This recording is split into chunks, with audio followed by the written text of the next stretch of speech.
I should not have felt that way. Okay. But I felt that loyalty to him still because I wanted him to still be surrounded by good people, and I thought that I could be a decent voice around him. In our spotlight, Cassidy Hutchinson went from Trump White House aide to star witness for the House Select Committee investigating the January 6th insurrection.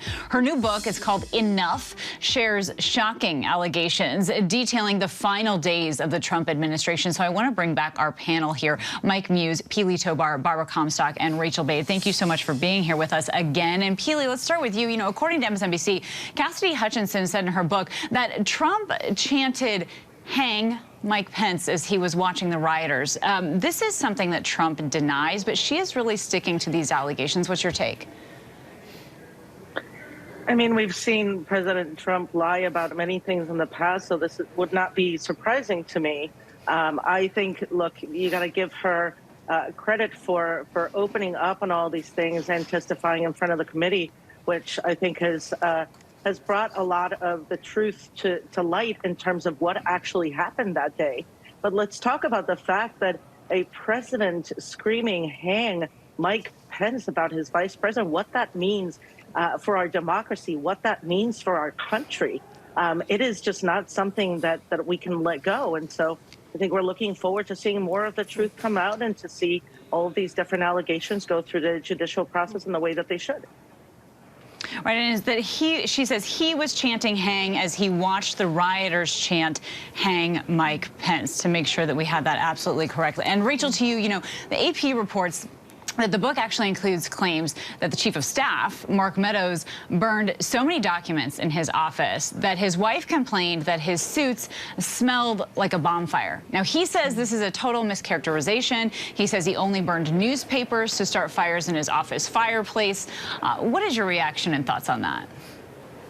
I mean, clearly this claim is going to be looked at in Georgia right now, where Mark Meadows, along with a bunch of other co-defendants to Donald Trump, are fighting charges that they sort of engaged in a conspiracy to steal the election. So certainly they're going to be asking about that as this moves to trial. I haven't read this book, but I've read some of the coverage of it and a number of other pretty explosive claims here that Rudy Giuliani, Hutchinson says, groped her on January 6th during that January 6th rally. She said that Donald Trump let people who tested positive for COVID into the White House, and that Mark Meadows admitted that the White House basically killed Herman Cain, who ran for president in 2012. He actually ended up getting COVID from a super spreader rally, a Donald Trump rally, and then ended up dying a little later. So some really explosive things in here that I think I wouldn't be surprised if some of these actually make it into some of the lawsuits that we're seeing at various levels in terms of prosecuting Donald Trump. Explosive and widespread allegations for sure. Barbara, can you react to the Rudy Giuliani allegation? Of course, mentioning here that he also denies those claims. Well, listen, these allegations and the others are consistent with many of the other books. They come from a different angle, but they're consistent. Look at Jonathan Karl's, his book, with the "Hang Mike Pence," for example, is consistent when he said to the president in his own interview, they said, "Hang Mike Pence," and Donald Trump said, yeah, well, they were upset, And so, and then when apparently when he talked to Kevin McCarthy, he said, well, apparently they were more upset than you were. So again, these stories are very consistent. And again, with Rudy, there have been lawsuits there. So these stories aren't inconsistent with anything that we've seen before. And remember, this was a young woman who did what so many of the older, much older men, much more seasoned in politics, were cowards. They ran away while she stood up and went in and did the right thing at a time when they were all trying to not do their duty.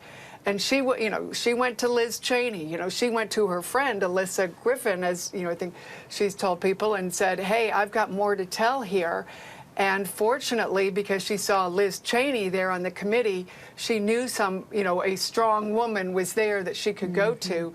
And so the woman really led here, while the men like Mark Meadows were cowards, and of course, the men like Donald Trump and Rudy, who were insane, needed to be called for account, but also people like Pat Cipollone, who had daughters Cassidy's age, weren't coming forward. But after Cassidy, these men had to march up there, and they were forced to tell the truth. So God bless this young woman.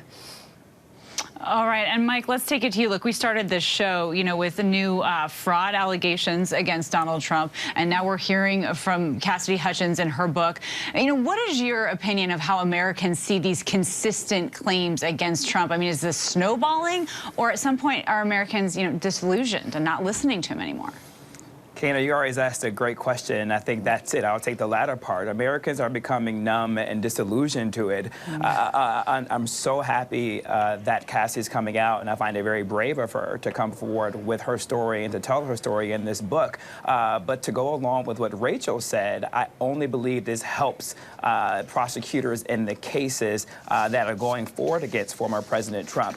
Former President Trump is facing multiple indictments in multiple jurisdictions, and yet he's still up in double digits leads over his next fellow Republican contender. That shows you right there that there is a disconnect from what the American public and the Republican voter sees versus what the court of law sees. And so I think that as elected officials are going forward who are on the campaign trail for 2024, yes, the issues are important that America is facing. Yes, the kitchen table issues are important, but the elected officials have to put American democracy is on the line in 2024. And my concern is that if we don't frame it in that context, what we know this experiment from the founding fathers to be will go by the wayside as a result. And so I think our democracy is hanging on by a really thin line right now.